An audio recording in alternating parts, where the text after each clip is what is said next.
Bonjour et bienvenue dans le premier épisode de notre podcast Fleurs au vent. Je suis Émilie et j'ai le plaisir de rencontrer chaque mois pour ce petit entretien Anne-Fleur Sarraud, directrice Wenggood. Bonjour Anne-Fleur. Bonjour Émilie.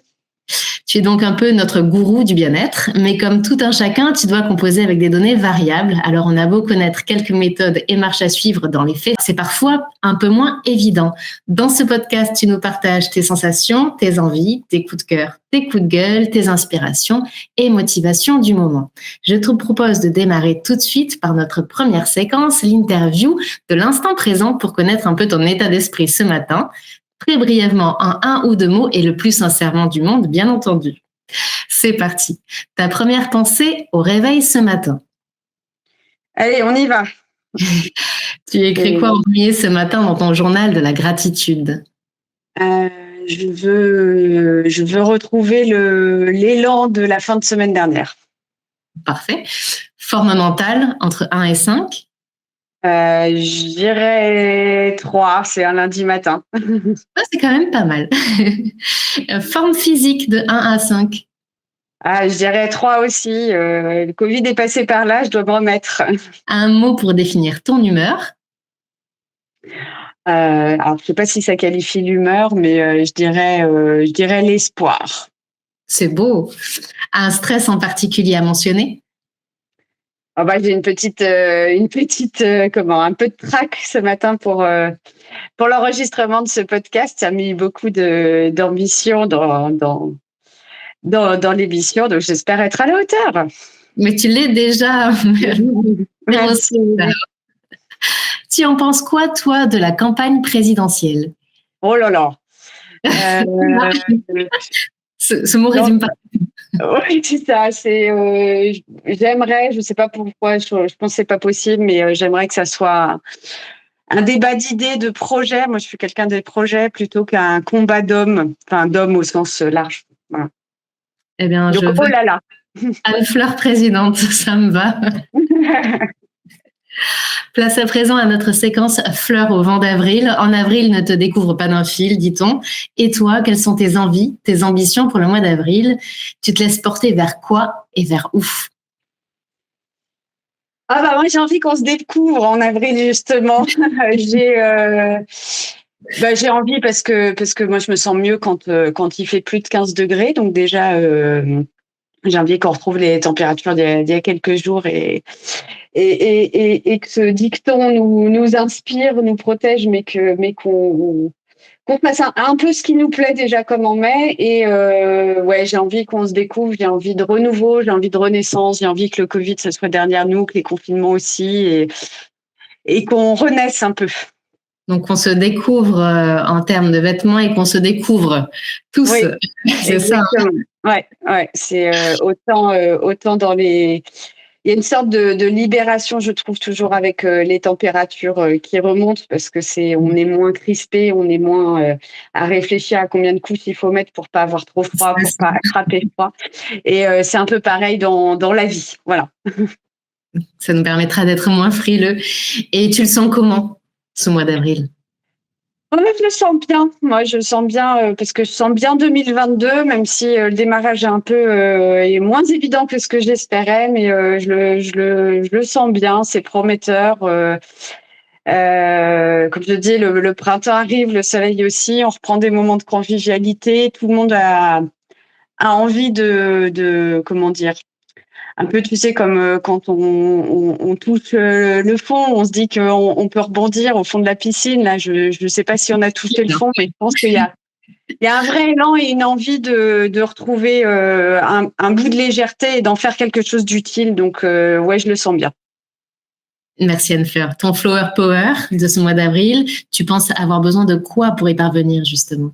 Moi, j'ai besoin de sentir j'ai besoin des autres, en fait, pour avancer. Donc, c'est un vrai, j'ai besoin de sentir la petite étoile dans les regards des uns et des autres, dans mes équipes, si je dois parler de ça, ou chez mes enfants. Mais voilà, je vais avoir besoin de sentir l'envie, de voir l'envie. Et puis si je la vois pas, je me poserai et j'écrirai. Et c'est comme ça que j'y arriverai.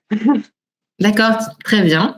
Et au mois d'avril, en tout cas fin avril, tu te jetteras des fleurs si… C'est très centré sur l'entreprise, mais si j'ai le sentiment qu'on a repris un peu de sens au global, qu'il y a un petit peu moins une lassitude générale qui est pas forcément liée au boulot, mais qui impacte le travail.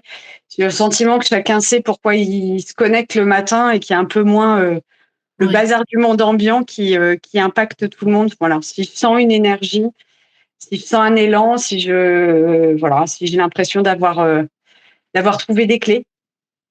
Très bien, c'est très intéressant. En effet, c'est vrai que le contexte n'est pas évident et que parfois tout semble perdre un peu son sens, mais il y a des petites méthodes pour essayer de retrouver tout ça. Et merci Anne-Fleur de nous partager cette impression-là. Voici maintenant place à la séquence plaisir d'offrir, joie de recevoir, 1 minute dédiée au sujet de ton choix. Y a-t-il un sujet d'actualité ou de ton actualité, une inspiration, un enseignement du moment que tu souhaites nous partager? C'est une question difficile parce que tout de suite, ce qui me vient, c'est que il y a déjà la vie de maman, la vie de chef d'entreprise. J'ai du mal à trouver du temps pour l'actualité, pour voir ce qui se passe dans le monde, pour me nourrir, même si chaque moment de vie est une nourriture. Exactement. Là, ce qui me viendrait, c'est que ce qui me réjouit, tu vois, ces derniers jours, c'est qu'il y a deux auteurs qui me sont chers, qui sortent un bouquin. Et du coup, je sais que ces deux bouquins, c'est des incarnations un peu justement de mes moments à moi, de moments où j'arrive à prendre du temps pour moi. Donc, c'est Agnès Martin-Lugan qui sort, je ne sais pas son combienième roman. Et cet auteur, je l'ai découvert entre mes deux enfants et c'était un auteur que je lisais en terrasse avec un café et qui me permettait de l'évasion. Et donc, à chaque fois qu'elle sort un nouveau roman, je me dis, ça y est, je vais avoir de nouveau de l'évasion parce que c'est le type de lecture où j'arrive, à déconnecter mon cerveau, à oublier un peu tout et à plonger dedans. Et puis, quand je l'ai fini, ce livre, j'ai un peu la fierté d'avoir réussi justement à prendre du temps pour moi. Donc, elle incarne un peu ça. Elle sort un nouveau bouquin, ça me réjouit. Et puis, je dure un peu plus que ce que tu m'as demandé, mais Caroline Michel, qui est une ancienne collègue. Je le lis. C'est vrai. Oui. Eh ben, écoute, elle a été chez nous pendant quelques années et c'est quelqu'un qui s'est trouvé, qui a écrit déjà beaucoup plusieurs livres et puis qui, par exemple, pendant le confinement, elle faisait un billet d'humeur qui me faisait tellement de bien. Voilà, et elle a sorti son nouveau livre avant-hier. Malheureusement, je l'ai pas précommandé, donc je ne l'ai pas déjà, mais il arrive normalement aujourd'hui dans ma boîte et ça me réjouit. Voilà, Et si je peux partager. Entamer la lecture, je l'ai commencé ce week-end et je pense qu'en 2 fois, je suis déjà pareil et Ouais. je trouve un petit moment pour lire, mais je suis à plus de la moitié.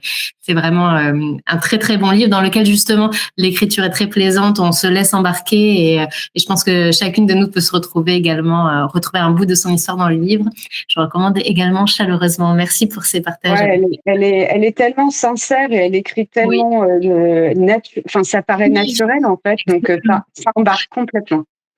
Avec la petite folie, le petit grain d'humour. Exactement, de l'humour, beaucoup. Et ça fait du bien par les temps qui courent. Ouais. Je te propose de refermer donc ce podcast par notre séquence Fleurs dans l'air du temps. Personne vivant sur cette terre n'est passé à côté de l'événement, donc la claque de Will Smith aux Oscars. Je te propose donc l'interview La claque. Toi, quand tu es énervé, que fais-tu? Quand je suis énervée, souvent je pleure. Parfois je crie. En fait, ça dépend. À la maison, je crie. À l'extérieur, ça dépend de mon degré de confort. Soit ce sont des larmes, soit ce sont C'est ça. des cris. Et puis après ça, je mets des mots dans ma tête, je mets des mots sur papier, je mets des mots en racontant à quelqu'un pour essayer de faire le tri entre cette émotion vive et le fond. Oui. Et puis je vais courir aussi parce que c'est des fois une façon de sortir cette colère et d'aller à l'étape d'après. Voilà. Très bien. As-tu déjà claqué la porte de chez toi en laissant les clés à l'intérieur? Ça énerve pour le coup. Oui, c'est vrai que ça doit énerver. Je t'avoue que moi, ce qui m'énerve, c'est plutôt le contraire parce parce que je me souviens pas avoir déjà oublié les clés à l'intérieur. En revanche, je sais que je peux faire 3-4 fois l'aller-retour avant de effectivement fermer la porte pour vérifier que j'ai bien les clés, les rechercher. Elles sont probablement dans ma poche ou dans mon sac et ça m'énerve. Ça, les clés ou le portable, ça m'énerve. C'est un grand classique. Mais alors, est-ce que tu vérifies aussi que tu as bien fermé la porte ou pas? T'es pas de ce genre-là? Non, ça va. J'ai pas beaucoup de. Je pense que j'ai pas beaucoup d'attachement au matériel à la maison, je crois. Après, ça m'est jamais arrivé. Peut-être si ça m'arrivait, mais non, j'ai pas de grosse angoisse là-dessus. Ok. As-tu déjà claqué la porte de quelque part? Si oui, quand et pourquoi? Ah oui, j'ai déjà claqué celle de mon bureau. Alors, ça m'arrive pas très souvent hein, parce que je suis vraiment quelqu'un qui s'énerve plus par les larmes que par la colère, exprimée en tout cas. Mais oui, j'ai claqué, je pense ces derniers mois plusieurs fois la porte du bureau. Pourquoi, comment? Je pense que c'est une façon. J'ai un bureau, c'est un peu particulier. Moi, je suis devenue l'associée de mes boss, de mes mentors, de je sais pas comment le dire. Je suis arrivée stagiaire, quoi, et je suis devenue leur collègue. Donc, je pense qu'il y a des moments où je dois claquer la porte de notre bureau pour essayer de m'affirmer, un peu comme une petite fille ou une ado qui arrive pas à le faire avec ses parents, tu vois. D'accord. Et la dernière fois que tu t'es dit, waouh, ça claque. C'est un vrai effort que de s'ancrer dans ma fierté, tu vois. Waouh, ça claque. Ah bah, je vais chercher mes fiertés récentes. J'ai écrit un édito pour Wengood, justement. J'étais assez fière. J'ai mis 1 heure, c'était naturel, à la terrasse d'un café. Je suis assez fière de ce qu'on fait en ce moment dans l'entreprise. Donc et ça se voit puisqu'on refait un peu le design de nos interfaces. Donc ça aussi, je me dis, ça claque.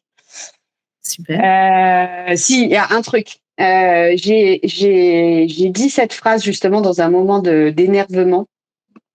Et j'ai crié, je pense, je suis sensible, je ne suis pas fragile. Et ça claque parce que bah, ça venait vraiment de mes tripes et j'ai vu dans la tête sur le visage de mon interlocuteur que là je marquais un point, pas au sens combat, mais vraiment au sens j'ai émis une subtilité qu'il n'avait pas forcément à ce moment-là, et ça fait plusieurs fois que je la redis cette phrase et que ça résonne. Donc ouais, celle-là je l'aime bien. Je suis sensible, je ne suis pas fragile, ça claque. Je trouve également que ça claque. Le changement d'horaire, claqué ou pas? Oui, bah déjà mes enfants m'ont expliqué pendant une semaine que c'était à cause du décalage horaire qu'ils s'endormaient beaucoup plus tard. J'essayais de leur expliquer que normalement on met une journée à se remettre d'1 heure de décalage horaire. Mais c'est vrai que ouais, la lumière change. Ouais, je sais. Encore une fois, je sais pas si c'est le décalage horaire ou si la fin de l'hiver, les températures qui remontent pas assez vite. Moi, tout ça, ça me fatigue. Ouais. En ce moment, tu en as ta claque de quoi? Oh bah, je vais pas être très originale, mais le Covid, j'en ai assez. Il n'y a jamais eu autant de cas que depuis que la levée de toutes les restrictions s'est faite. Je reçois, je sais pas, en ce moment, je reçois un message par tous les 2-3 jours d'une nouvelle personne dont toute la famille est contaminée, et donc on se pose la question des symptômes. Et oui, il y a des symptômes, contrairement à il y a quelques semaines. Donc j'en ai assez parce que j'aimerais bien que ça soit derrière nous. Ouais. La dernière fois que tu as croisé une tête à claque, elle t'avait fait quoi? C'est pas une question facile parce que je t'avoue que moi, je cherche toujours le positif. Le positif, même, tu vois, une personne qui m'énerve, je vais chercher pourquoi ça m'énerve, ça va me nourrir. Je crois que oui, il y a une personne qui me vient. Alors, je pourrais pas être trop précise, mais je pense que quelqu'un qui est malhonnête intellectuellement et qui a fait du mal, qui a accusé, qui a fait du mal à des gens. J'aurais aimé pouvoir empêcher ça, et en même temps, bah, c'est la vie. Mais ouais, je sais pas si c'est de la méchanceté, de la malhonnêteté ou enfin, c'est probablement une personne qui est fragile. Encore une fois, moi, j'essaie toujours de comprendre et de m'en nourrir, mais je pense qu'on peut dire que c'est une tête à claque, la personne à qui je pense. Ouais. Okay. En tout cas, l'injustice t'agace fortement. Ouais, exactement. surtout une injustice qui est dans un environnement pas que je contrôle parce que je peux pas, mais tu vois, où j'ai l'impression que j'aurais peut-être pu l'empêcher ou tu vois l'éviter. Ça me rend mal. Je comprends. Ta tête à claque du moment, peut-être une personne publique ou pas? Bon, ça, c'est pareil, c'est un peu facile, mais moi, je croyais qu'on aurait plus les guerres mondiales. Je croyais que les guerres mondiales, maintenant, c'était des guerres façon Covid, tu vois, où la nature nous rappelle à l'ordre, mais que il y avait, enfin, j'y connais rien, tout ça, la géopolitique, tout ça, mais je pensais que une sorte d'équilibre de la terreur, et j'ai l'impression que non, il y a des hommes qui peuvent avoir encore un esprit conquérant qui leur a fait oublier tout. Enfin, peut-être que le risque, c'est de faire disparaître la planète, mais c'est pas grave. Donc bonne tête à claque pour moi. Ouais. Oh oui, une grande tête à claque. Moi, j'ai l'impression aussi que ça donne l'impression que l'humanité régresse et c'est vrai que c'est assez... Ouais, ça m'énerve. Ouais. Ça énerve. Ouais. Prendre ses clics, ses claques, ses lunettes de soleil et quoi d'autre dans ta valise et pour aller où? Ah bah là, immédiatement, je mets les 2 livres dont je t'ai parlé tout à l'heure parce que vraiment, ça me réjouit. Je crois que mon lieu d'évasion quand je ferme les yeux pour essayer de respirer, c'est une plage de galets en Corse où je suis allongée, tu sais, juste au bord de l'eau avec mon bouquin. Le bonheur. Il fait chaud, j'entends l'eau, il n'y a pas d'autre bruit. En vrai, il faut que la température soit douce, plutôt élevée même, que le paysage soit beau et un peu infini, et puis un bon bouquin. Tu nous emmènes? Ah ouais, avec plaisir. Mais si vous faites pas de bruit, hein.